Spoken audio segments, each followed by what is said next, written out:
श्रीमन्नारायण नारायण हरि हरि ओम। श्रीमन्नारायण नारायण हरि हरि ओम।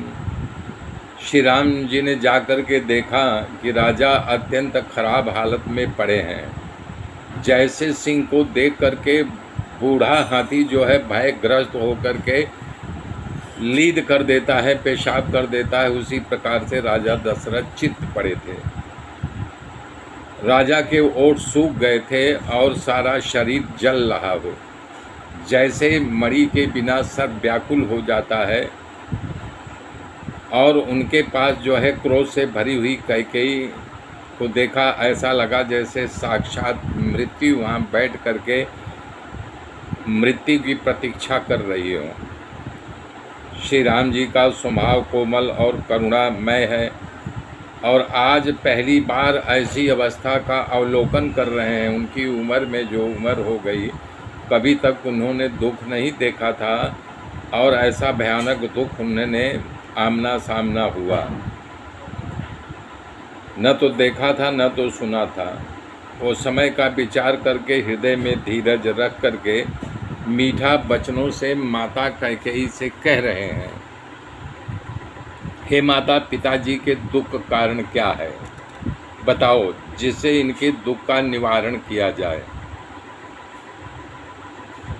उनके दुख का दूर भगाने का यत्न किया जाए। तब कैकेयी ने कहा, हे राम, सुनो, सब कारण ये ही है राजा का स्नेह, क्योंकि वो तुमसे इतना स्नेह करते हैं कि तुम्हारा स्नेह जो है आड़े आ रहा है।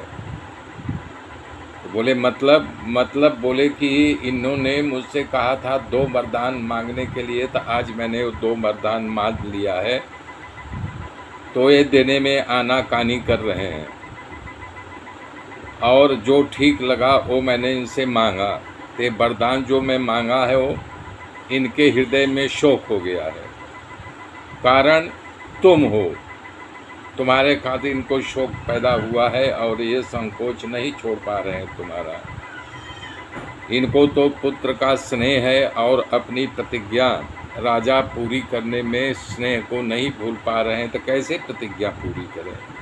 तुम कर सकते हो। राजा की आज्ञा शिरोधार करके इनकी कठिन क्लेश को मिटाओ। कैकेयी बैठे ही बैठे सारी बात ऐसा बोल गई जो कड़वी बाड़ी में बोल गई, जिसे सुनकर के कठोरता भी अत्यंत हक्का बक्का हो गई कि बाप रे, कैकेयी इतनी कठोर बाणी में कैसे बोल गई।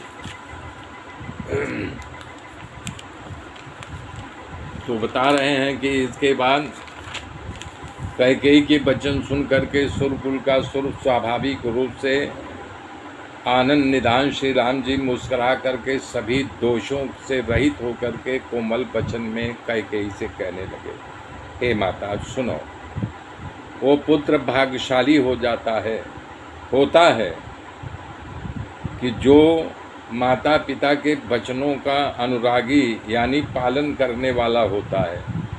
माता पिता को संतुष्ट करने वाला पुत्र इस संसार में मिलना दुर्लभ है। माता जी कह रहे हैं कि वन में विशेष रूप से मुनियों का संग मुझे मिलेगा, जिससे मेरा हर ढंग से कल्याण होगा।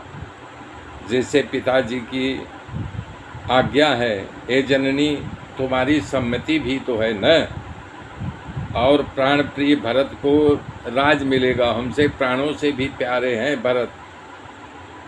और सब बात को देख करके ऐसा प्रतीत हो रहा है कि आज विधाता हमारे सम्मुख है, हमारी मदद कर रहा है। मेरे मित्रों, मेरे साथ बने रहिए। आगे की गाथा फिर कल बोलूँगा, तब तक के लिए जय श्री राम।